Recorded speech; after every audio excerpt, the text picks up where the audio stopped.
오늘 설교 제목은 피골상접입니다. 어린이들 위해서 뜻을 말씀드립니다. 이 피골상접이라는 한자의 뜻은 살 가죽과 뼈가 맞붙는다 하는 뜻입니다. 이 한자는 정말로 뼈하고 살가죽이 맞은 게 아니고 너무 몸이 말라서 쫙 말라서 앞과 뒤가 막 붙은 것처럼 그렇게 말라버린 사람에게 비유적으로 사용하는 말입니다. 사람이 피골상접하는 이유는 크게 두 가지입니다. 하나는 병들어서, 다른 하나는 먹지 못해서 그렇습니다. 먹고 싶어도 먹을 수 없고 마시고 싶어도 마실 수 없는 일이 생길 때가 있는데 그때는 기근이 올 때입니다. 오늘 본문은 여호와 하나님께서 말씀하신 내용으로만 이루어졌습니다. 이 내용은 한마디로 여호와께서 이스라엘에 기근을 보내시겠다는 겁니다. 기근이 무엇입니까? 기근은 먹을 것이 심하게 부족해서 굶주리게 되는 상태를 기근이라고 합니다. 그럼 기근은 어떻게 생깁니까? 기근은 홍수로 인해서 농작물이 피해를 크게 입어 생길 수도 있습니다. 그런데 대부분은 비가 내리지 않는 가뭄 때문에 생기게 됩니다. 가뭄이 길게 계속되면 기근이 생기고, 기근이 깊어지면 사람은 물론 동물과 식물도 큰 피해를 보아서 심지어는 죽게 됩니다. 그래서 가뭄과 기근은 무서운 재앙입니다. 이런 재앙들은 주로 비가 오지 않아서 물이 부족함으로 생기게 됩니다. 물이 부족하면 풀과 곡식이 자라지 못합니다. 그러니 동물과 사람이 먹고 살아갈 식량이 부족해집니다. 기네스북에 따르면 이제까지 가장 길었던 가뭄은 남아메리카의 칠레의 한 지방에서 있었다고 합니다. 얼마나 오래 가뭄이 있었는지 여러분 상상 못 하실 겁니다. 16세기부터 1971년까지 약 400년 동안 가뭄이 있었다고 합니다. 우리 이 대기 중에는 3100입방마일, 1입방마일 안에는 4조 900만 리터, 그러니까 3100입방은 뭐 셀 수가 없겠어요. 그만큼의 물이 있는데 이것이 한꺼번에 비로 내리면 지구 전체의 땅을 2.5cm 덮을 수 있는 양이랍니다. 그리고 대기 중에 있는 이 수많은 이 물이 비가 되어서 땅에 내리면 약 10일 동안의 증발작용으로 다시 채워진다고 합니다. 그리고 땅에 내린 비는 대부분 바다나 강으로 흘러들어가서 들어가는데 그 중에 6분의 1만 땅으로 스며들어서 식물과 농작물의 성장을 돕게 된답니다. 우리가 알다시피 사람의 몸은 약 4분의 3이 물입니다. 그러기에 사람은 음식을 먹어야 살지만 반드시 물도 먹어야 살 수 있습니다. 그런데 의외로 사람이 먹을 수 있는 물의 양이 매우 적답니다. 우리가 사는 이 세상의 물 중에 97.3%는 바닷물이어서 사람이 그대로는 먹을 수 없고 오직 2.7%의 물만 먹을 수 있답니다. 근데 이 2.7% 먹을 수 있는 물에 또 3분의 2가 넘는 양은 북극과 남극에 있고 나머지 3분의 1은 이른바 깊은 땅 속에 갇혀 있다고 합니다. 따라서 사람이 땅의 거죽, 지표에서 얻어서 먹을 수 있는 물의 양은 겨우 0.36%인데 이것은 강이나 호수나 습지에서 구하게 된답니다. 근데 이 물들조차 빠르게 오염되므로 사람이 먹을 수 있는 물은 점점 모자르게 됩니다. 그래서 비가 오지 않는 가뭄이 계속되면 기근은 피할 수 없을 뿐 아니라 더욱 심해지게 마련입니다. 그런데 오늘 본문에서 이런 기근을 여호와 하나님께서 보내시겠다 말씀합니다. 기근은 하나님께서 사람들, 특별히 자기 백성들에게 보내는 심판인데 그들이 범죄하고 부패했을 때 심판하시는 방법 중 하나입니다. 예를 들자면 이스라엘 백성이 죄를 범하여 하나님을 크게 진노하게 되자 하나님께서는 예레미야 선지자를 통해서 이렇게 말씀하셨습니다. 여호와께서 이 백성에 대하여 말씀하시되 그들이 어그러진 길을 사랑하여 그 발을 금하지 아니하므로 나 여호와가 그들을 받지 아니하고 이제 그들의 죄를 기억하고 그 죄를 벌하리라 하시고 여호와께서 또 내게 이르시되 너는 이 백성을 위하여 복을 구하지 말라. 그들이 금식할지라도 내가 그 부르짖음을 듣지 아니하겠고 번제와 소제를 드릴지라도 내가 그것을 받지 아니할 뿐 아니라 칼과 기근과 연병으로 그들을 멸하리라. 그런데 오늘 본문 11절을 보면 하나님께서 그 백성을 심판하려고 보내겠다 하신 이 기근은 이제껏 우리가 말하고 있는 그런 기근과는 다른 기근입니다. 따라서 우리 본문에서 세 가지를 생각해 보려고 합니다. 이 기근의 종류, 어떤 종류의 기근인가? 이 기근의 세기, 얼마나 센가? 셋째, 이 기근의 이유. 첫째입니다. 이 기근의 종류. 보통 기근은 먹을 양식이 없어 굶게 되거나 마실 물이 없어 심한 갈증에 시달리는 겁니다. 그런데 우리가 보다시피 11절에서 여호와 하나님께서 보내신다고 하는 기근은 그런 종류의 기근이 아닙니다. 그럼 어떤 종류의 기근을 보내서 하나님께서 자기 백성을 심판하시겠다고 말씀하십니까? 11절 하반절을 보면 알 수 있습니다. 이번에 하나님께서 보내실 기근은 여호와의 말씀을 듣지 못해서 생기는 기근입니다. 우리말 성경에서 기갈이라는 말은 기근 상태에서 겪는 고통, 기근 때문에 겪는 고통을 기갈이라고 합니다. 다시 말해서 못 먹어서 배고프고 물을 못 마셔서 목마른 것을 뜻하는 말이 기갈입니다. 정말로 먹을 수 있는 음식과 마실 수 있는 물이 없어서 생기는 기갈은 어디에 생기는 거예요? 몸에, 우리 육체에 생기는 것이기 때문에 우리가 좀 물리적인 기갈이다 이렇게 표현할 수 있어요. 그런데 이번에 11절에서 말씀한 기갈은 그런 물리적 기갈이 아닙니다. 다만 그런 기갈에 빗대어 말씀하신 비유적 표현입니다. 이 기갈은 영적인 기근에서 겪는 기갈입니다. 사람의 육체가 아니라 그 심령이, 그 영혼이 겪는 기갈입니다. 사람은 영혼과 육체로 구성되어 있습니다. 이것을 잘못 이해해서 반은 영혼이고 반은 육체다 이렇게 생각하면 안 됩니다. 오히려 과일의 알맹이와 껍질처럼 이해하는 게 더 낫습니다. 영혼, 즉 심령은 사람의 본질이고 육체는 그 사람의 심령이 자신을 바깥으로 보이도록 표현한 겁니다. 다른 예를 들면 전깃줄이 여기 있는데 이 줄에 전기가 흐르죠. 이 보이지 않는 전기가 심령이고 이 전기를 지니고 전달하는 이 전깃줄이 육체인 셈입니다. 만약에 전깃줄에 전기가 흐르지 않고 흐르지 못한다면 그 줄은 그냥 내다 걸어놓은 빨랫줄하고 마찬가지입니다. 사람의 육체는 음식과 물을 먹어야 사는데 사람의 심령 그건 그러니까 사람 그 자체 본질은 음식과 물로 살아가는 게 아닙니다. 사람의 심령은 어떻게 살아가게 되어 있습니까?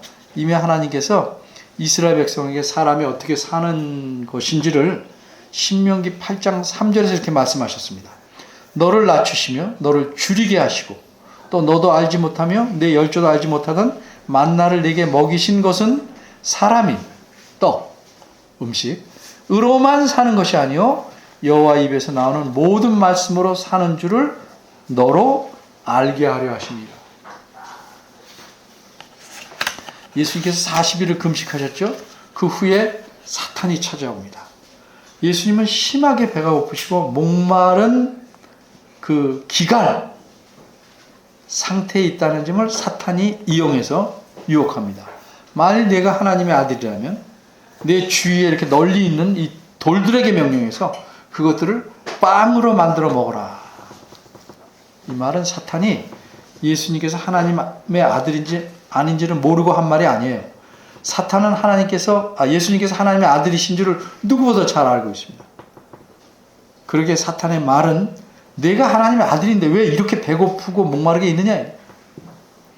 너는 하나님의 아들이니 무엇이든 할 수 있을 텐데 왜 사서 고생하느냐? 돌들로 빵을 만들어 먹고 또 옛날에 그랬던 것처럼 반석에서 물이 쏟아져 나오게 해서 마셔라. 육체적 기가 상태에서 벗어나라. 이런 뜻입니다. 그러자 예수님께서 어떻게 하셨습니까?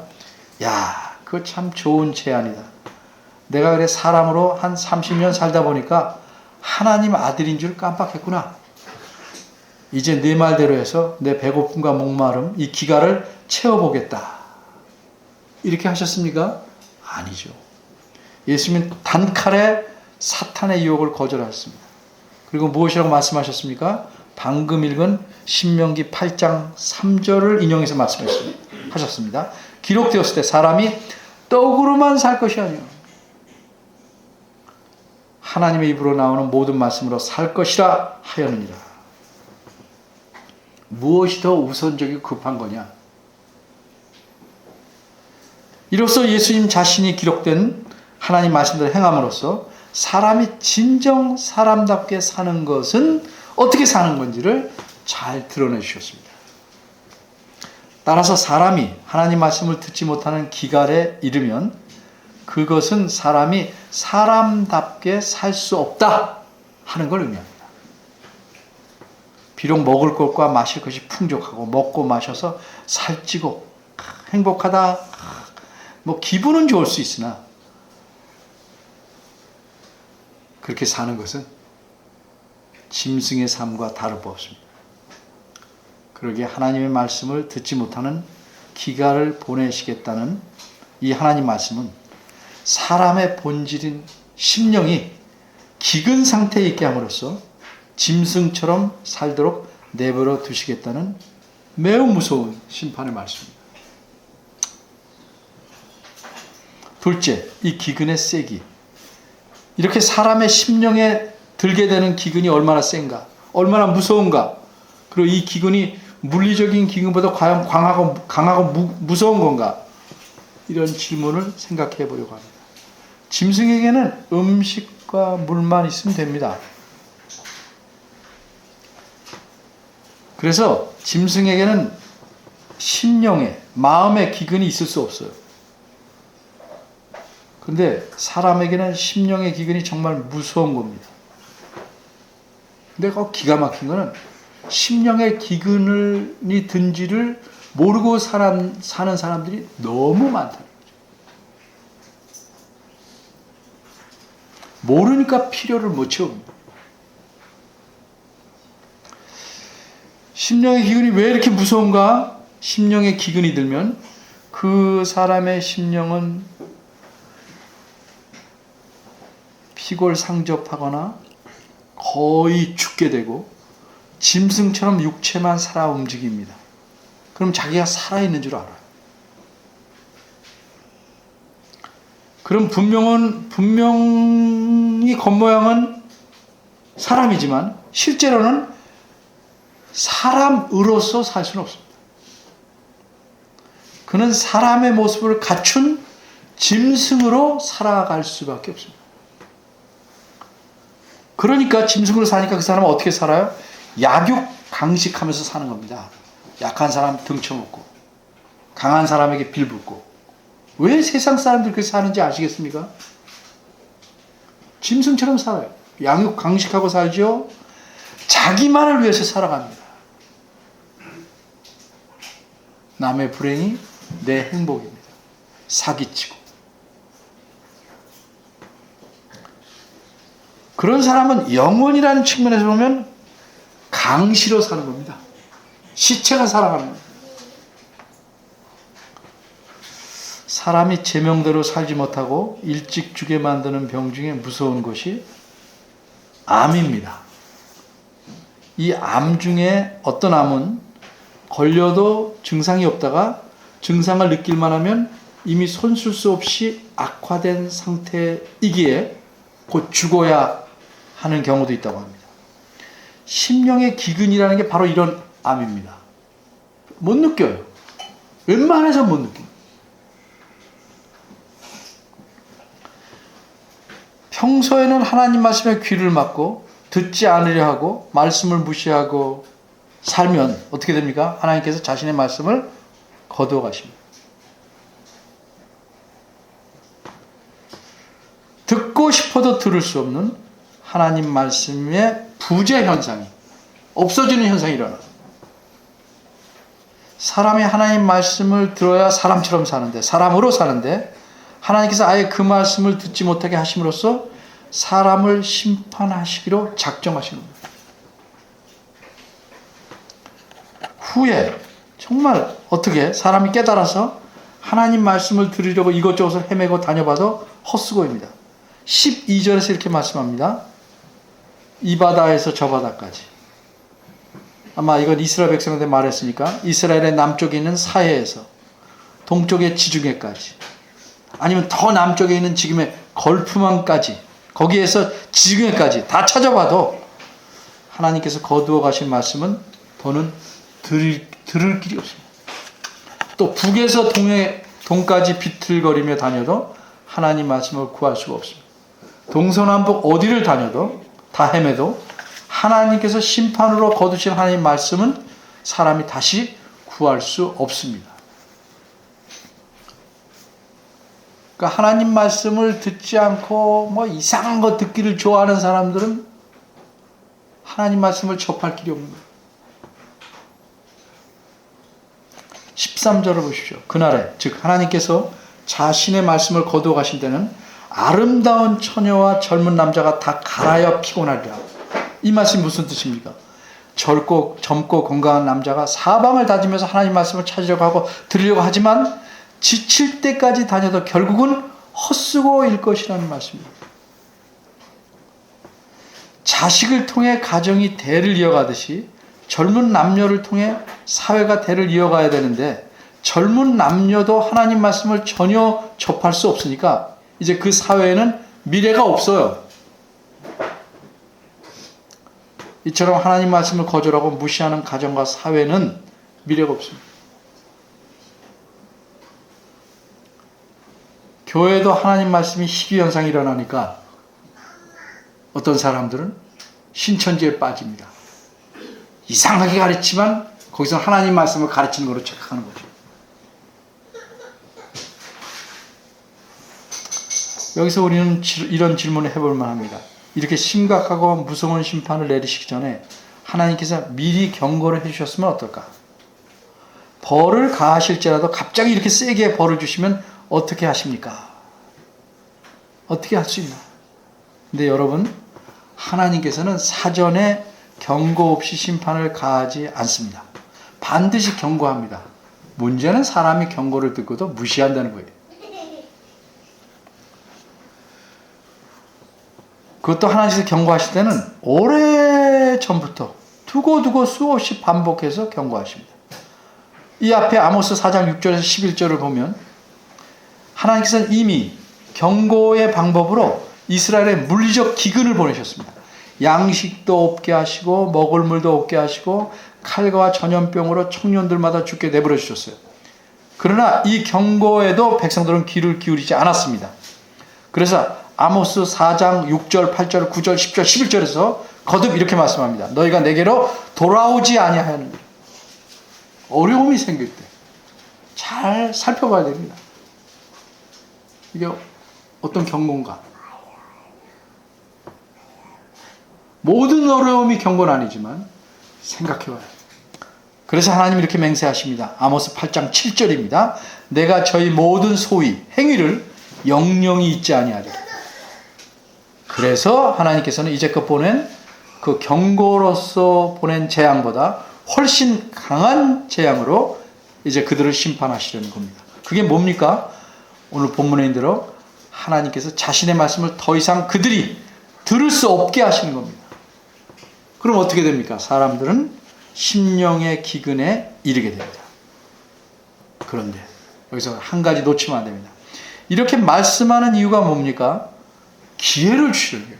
마지막 기회. 오늘 이들에게 주신 이 무사한 말씀도 아직 그날이 이르지 않았기 때문에 경고의 말씀입니다. 그런데 이 경고마저 무시하면 분명히 하나님께서 자기 말씀을 거두실 겁니다. 셋째, 이 기근의 이유. 그럼 어째서 하나님께서는 이스라엘 백성에게 이 무서운 기근을 보내신다고 경고하셨습니까? 그 이유는 이스라엘 백성의 죄악 때문입니다. 그들의 정말 뿌리 깊은 죄악 때문입니다. 그 죄악이 무엇입니까?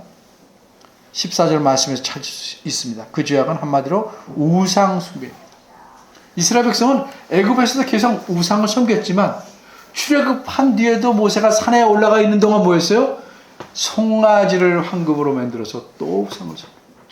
십계명을 듣고 나서 아주 하나님 면전에서 십계명의 1계명과 2계명을 계속 어겨왔습니다. 1계명이 뭡니까? 하나님의 다른 신을 섬기지 말라. 섬깁니다. 다른 신들의 형상을 만들어 놓고 그것을 절하고 빌지 말라. 그렇게 합니다. 북왕국의 수도인 사마리아에서, 서울에서 공공연하게 우상을 섬깁니다. 여기 보시면 14절에 사마리아의 죄된 우상이라는 말이 있는데 원어에는 우상이라는 말이 없어요. 우리말에서 조그맣게 넣어놨어요. 그냥 사마리아의 죄 이렇게 됐어요. 사마리아의 죄. 그런데 잘 이해했기 때문에 우상 숭배가 죄니까 이렇게 표현했다고 생각합니다. 그래서 우리말에는 사마리아의 죄된 우상 이렇게 집어넣었어요. 근데 다른 견해가 하나 있어요. 여기서 죄에 해당하는 원문은 아시마예요. 아시마. 이게 우상의 이름이에요. 열왕기하 17장 27, 33절에 보면 우상을 수입해서 섬기는데 30절에 보면 아시마라는 우상의 이름이 나타납니다. 그래서 사마리아의 죄가 원어로 아시마니까 사마리아의 아시마, 사마리아의 우상 이렇게 이해하기도 합니다. 어떤 견해를 취하든지 간에 분명한 것은 이스라엘 백성 우상을 정말 북한에서 김일성이나 김정일이나 김정은을 열렬히 환영하듯 그렇게 우상을 열렬히 섬겼습니다. 수도인 사마리아에서뿐만 아니라 이스라엘 땅의 북쪽 끝이 단이라고 해요. 단지파에 있는 곳. 남쪽 끝은 유다의 남쪽 끝은 부엘세바예요. 그래서 단과 부엘세바. 그럼 전체를 표현하는 겁니다. 이 단지파의 지역에서도 우상을 섬기고 수도는 물론이고 북쪽 끝에서도 남쪽 나라인 유다의 맨 아래 부엘세바에서 우상을 섬겼습니다. 우리말에 그죠? 백두에서 한라까지 그러면 우리나라 전체를 표현합니다. 단에서 부엘세바까지 이러면 나라 전체를 표현하는 거예요. 수도는 물론이고 단에서 부엘세바까지 온통 우상을 떠받들고 섬기고 있었어요.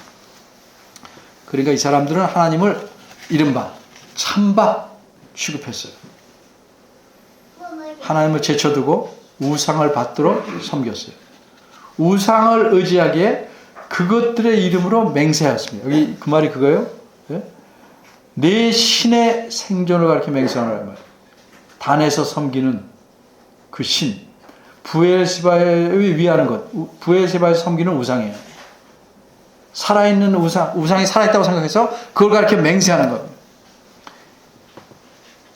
이렇게 우상을 섬기며 살아온 자들은 어떻게 됩니까? 심판날에는 다 멸망하고 다시는 일어나지 못할 것이다. 14절 끝부분에서 경고합니다. 이렇듯 이스라엘 백성들은 명색은 하나님 백성인데 우상을 철저히 숭배하고 살았기 때문에 하나님 말씀은 어때요? 거들떠보지 않죠.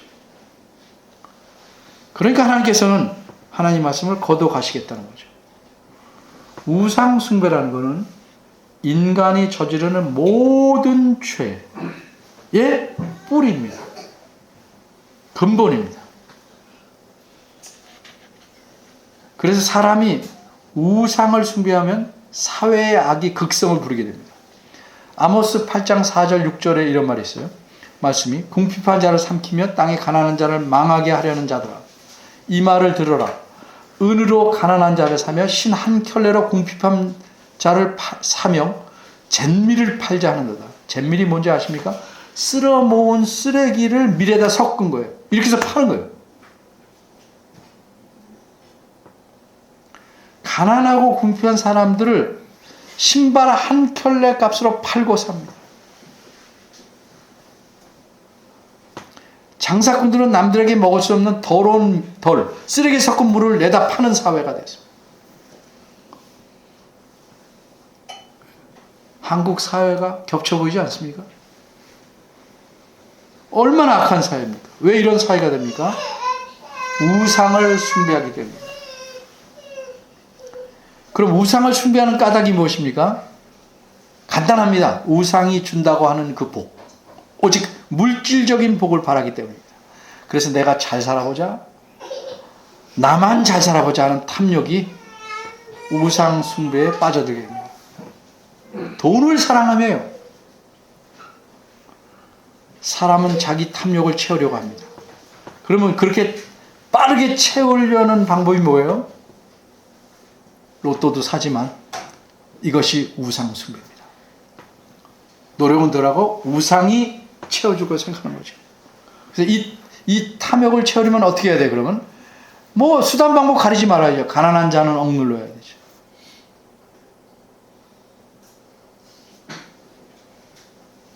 얼마 전에 유명한 이름은 될 수 없고 아파트를 수없이 건설하는 그런 그 뭐라 그러죠? 회장? 네. 자기네가 지은 아파트에서 문제가 생기고 수많은 부실이 생기는 건 고쳐주지 않고 자기 덩창하게 돈을 1억씩 줬어. 신문은 그거를 대서특필합니다.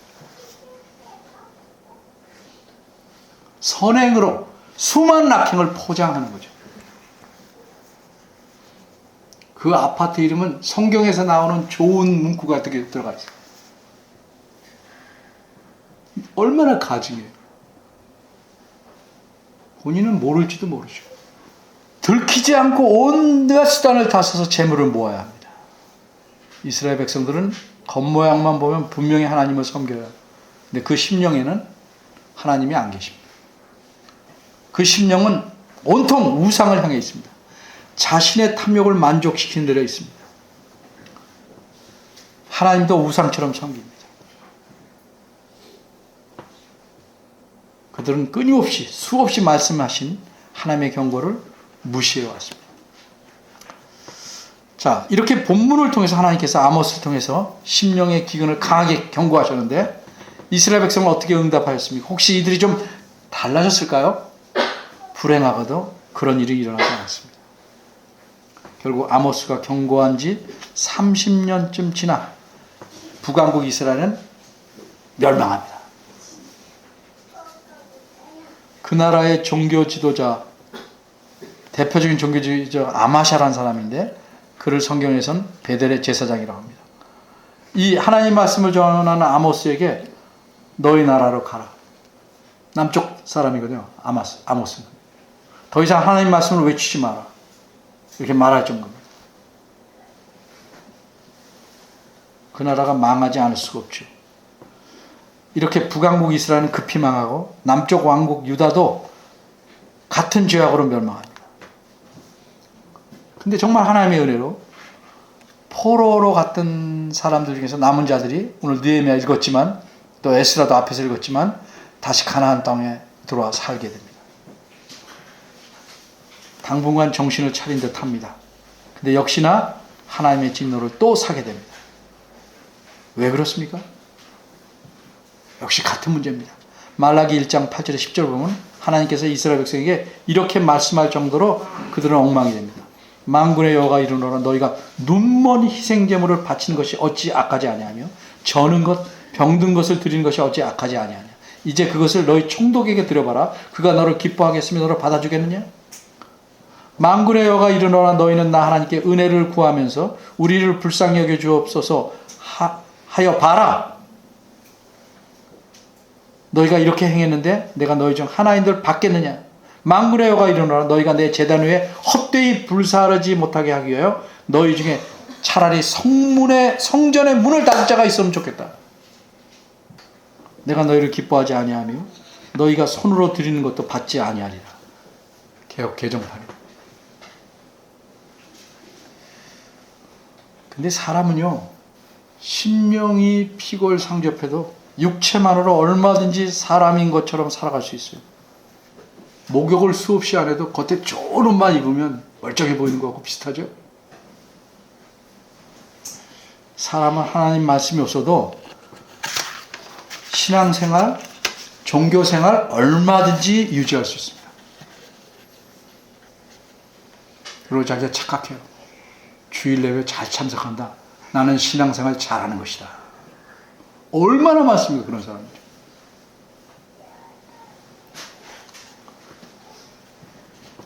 말라기 선지자 이후로 하나님께서는 이스라엘 백성을 향해 아무런 말씀도 더 이상 하지 않아요. 왜? 하나님의 말씀을 거두시게 돼요. 말씀을 전혀 보내지 않아요. 아무런 선지자도 보내지 않습니다. 다른 그 외에 아무 계시의 말씀도 하지 않습니다. 400년의 침묵이에요. 그들의 종교와 종교생활은 건강한 것처럼 유지되고 있었어요. 그렇게 400년이 지났어요. 어떤 결과가 생긴 줄 알아요? 하나님의 아들이 사람이 되셔서 이 땅에 오셨습니다. 그런데 아무도 반겨주지 않습니다. 알아보지도 못합니다. 이런 상황을 요한복음 1장 10절 11절에서는 이렇게 슬프게 표현합니다. 그가 세상에 계셨으며 세상은 그로 말미암아 지은 바 되었을 때 세상이 그를 알지 못하였고 자기 땅에 오매 자기 백성이 영접하지도 아니하였다. 어떤 글에서 있는 것처럼 교회에 있는 건 다 있는데 예수님만 없어요.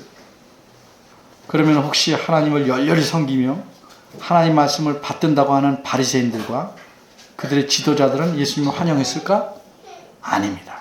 이들은 오히려 예수님을 죽이려고 했고 마침내 성공하죠? 예수님을 십자가 못 박아 죽이는 일에 성공합니다. 어째서 이런 일이 생겼습니까? 예수님께서는 그 당시 백성들을 이렇게 평가하십니다. 이 백성이 입술로는 나를 존경하다 마음은 내게서 멀도다. 그 이유가 무엇인지도 말씀하셨어요. 사람의 계명으로 교훈을 삼아 가르치니 하나님 말씀을 가르치는 게 아니에요. 나를 헛되이 경보하는도다. 너희가 하나님의 계명을 버리고 사람의 유전, 즉 사람의 관습이나 잘못된 전통을 지키느니라. 어느 시대나 마찬가지입니다. 오늘날도 그렇고 앞으로도 마찬가지예요.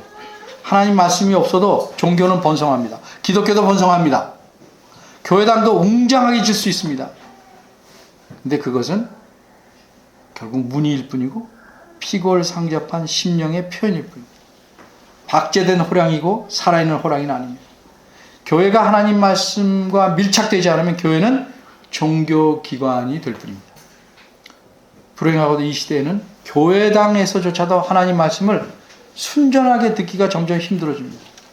부담 없는 세상, 돌아가는 이야기나 재미있는 이야기거리가 설교의 주된 주제예요.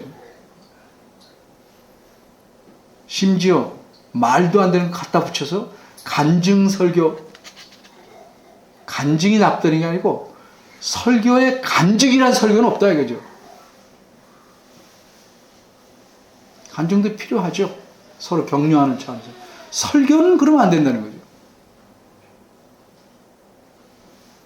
하나님 말씀은 있다면 겨우 그냥 조미료 뿌린 정도예요. 점점 많아집니다. 하나님 말씀을 못 먹으면 사람은 자신도 모르고 피골상접해지고 진정한 삶을 살 수도 없는데 더 심각한 거는 모른다는 거죠. 그럼 짐승처럼 살아갈 수밖에 없어요. 그 더 끔찍하고 무서운 거는 그 짐승처럼 사는 것에 만족해요. 그리고 그것을 하나님 복이라고 생각한단 말이에요. 자신을 멸망시키는 마약을 하죠. 사람들이 그걸 기분에 뜰죠. 행복하다고 생각하죠. 심령이 말라 비틀진 사람은 짐승처럼 움켜잡고 가지는 일에 희열을 느낍니다. 나눠주는 일에, 베푸는 일에 희열을 느끼는 게 아니라 갖는 일. 남 안 주고 움켜잡는 일. 우물에서 나오는 물이 오염된 물이라면 어떻게 해요? 먹을수록 병이 깊어지는 겁니다. 그럼 그렇게 하나님 말씀에 아주 희귀한, 너무 조그만 분량이 들어있는 설교를 안 들을 수 없어서 들으면 하나님 말씀에서 점점 멀어지는 거예요. 누구의 말대로 설교의 홍수 속에 맑은 물을 찾기가 더 어려워진다. 여러분 개인도 하나님 말씀을 붙잡고 그 말씀을 존중하며 살려고 하기보다는 세상의 지혜대로 재물의 신을 섬기면서 살려고 하지는 않는가 생각해 봐야죠. 겉보기에는 떵떵거리고 이름 빛내고 풍족하게 산다고 해도 하나님 말씀을 제대로 먹지 않으면 영혼이 말라 비틀어지는 거예요. 그럼 짐승처럼 살 수밖에 없어요.